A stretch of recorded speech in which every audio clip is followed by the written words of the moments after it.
Hey guys, what's up? So let's talk about Cheerleader Camp, which I just watched today, which was originally called Bloody Pom Poms, which I thought would be a better name than Cheerleader Camp just because that I know it describes what this movie is, but I felt like Bloody Pom Poms is just a funnier name and it works more in tone to what this movie is trying to be, which is a really fun romp. And this came out in 1988 during the 80s, like everybody knows, giant time for slasher movies. The reason why I've got into slasher movies is because of Friday the 13th starting this trend, even though Halloween I guess technically did start it, but started it bloodlessly, and then Friday the 13th started with the gore. And I think going with all of the films, slasher films in the 80s, I think that usually no matter what slasher it is, they're always fun because they've always got a gimmick to them. And this one is fun just because it's cheerleaders at a cheerleading camp getting killed by a slasher. No matter what, these always, to me, are endlessly entertaining, no matter...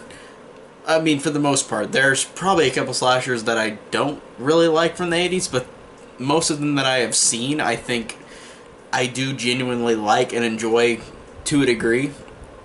And this one, I thought was really fun and really entertaining because it didn't... Like, I know that it's supposed to be silly and goofy on its own, but this felt more comedic on purpose with the characters.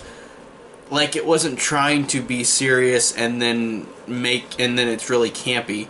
I felt like this was purposefully set to be campy because it came out in '88, and was 8 years since, like, the craze completely started, and they did a lot of serious ones. I feel like a lot of people skirted towards horror comedy slashers later in the decade, and I noticed they did a lot of that later, and there were some before, but I mean, I felt like more as the 80s went along, it was more, there were a couple more that were more slasher, like comedic slashers, and this one I felt like was legitimately trying to be that, not just it's unintentionally like that. I feel like they really wanted this to be like that. I mean, the poster is just a girl doing a cheer pose with a skull, and it's, to me, that just made it seem like it's not trying to take itself seriously. I thought that made it just really funny, like with that poster alone. That's the reason why, because I bought this movie at a shop in town, and I just saw it, and I was like, wow, that looks really up my alley. That looks really fun and really entertaining.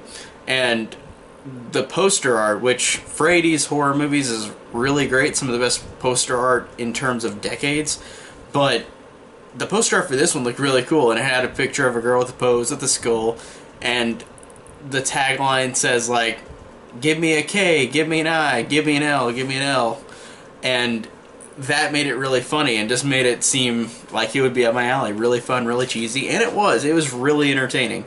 I like how they go to, like, it's about a cheerleading camp, and the cheerleading camp is named Camp Hoorah, which was awesome, and I liked how, even though you think you know who the killer is, Allison, it does an interesting job of having these characters, since they're almost all girls except for two guy characters, they have a lot of catfights and a lot of, like, bad misunderstandings and get pissed off at each other. And that made me think, wow, okay, it could be any of these girls because they're just easily getting so mad at each other, and I thought that was cool, even though you knew who you thought the killer would be with Allison, because she has the hallucinations and has the nightmares of her getting killed or people getting killed around her. So I did like how, even though you knew that's what the case was, the other characters, you felt like they could be, like, in on it. It could be a whodunit with these characters as well.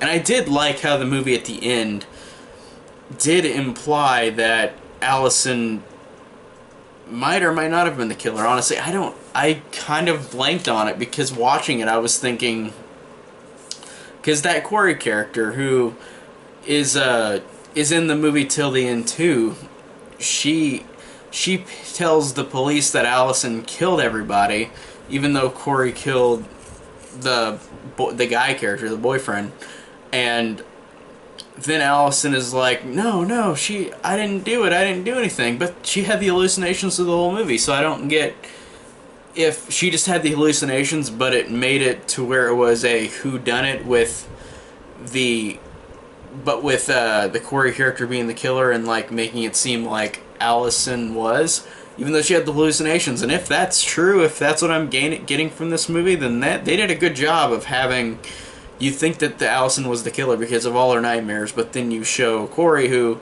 in the end, which is hilarious, we're in the very end of the movie, whenever Allison is screaming, "No, no, she did it. I didn't kill anybody. And then like they drive away with her, the police.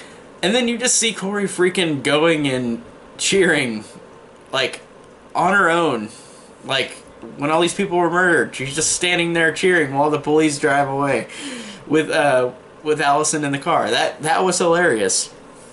That was just so, like, out there. Like, that was so random, which made me laugh because it was just her cheering, like implying, oh, she did it, or maybe she didn't, but I don't know, if I watch this again, maybe I might think differently, but I thought the ending implied that Allison wasn't, and Corey was the one who really did it, but then it made it seem like, I don't know, and I might just be blanking on what the real resolution was, but it felt like it was open-ended, to which I didn't know which one was the killer.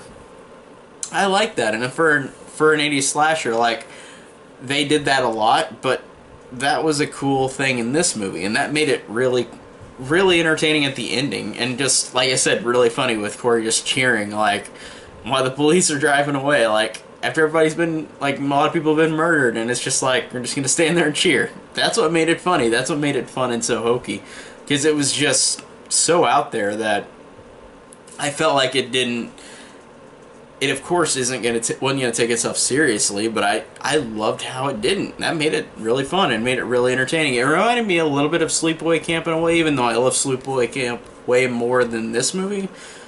But this movie is still really fun, really great, and really entertaining. For a horror slasher that's just entertainment value is pretty good. It's just not entertaining as Sleepaway Camp, but it reminded me of that a little bit, with thinking that even though they did switch up the ending, but I liked how it felt like the same thing with the killer. Like, oh, it's gotta be Angel, it's gotta be Allison, and names are similar too, I guess. But I really enjoyed this. I thought it was really fun and really entertaining, and I'm glad I saw it. And I really love these 80s slashers, and I love talking about them on this channel and finding new ones, because there are a lot of them, and there's so many I want to see, like, but it's just really fun to mention them on this channel. So if anybody watched this, thank you so much, and I really enjoyed this movie. Can't wait to bring other stuff out to you guys. Thanks, guys, and see you next time.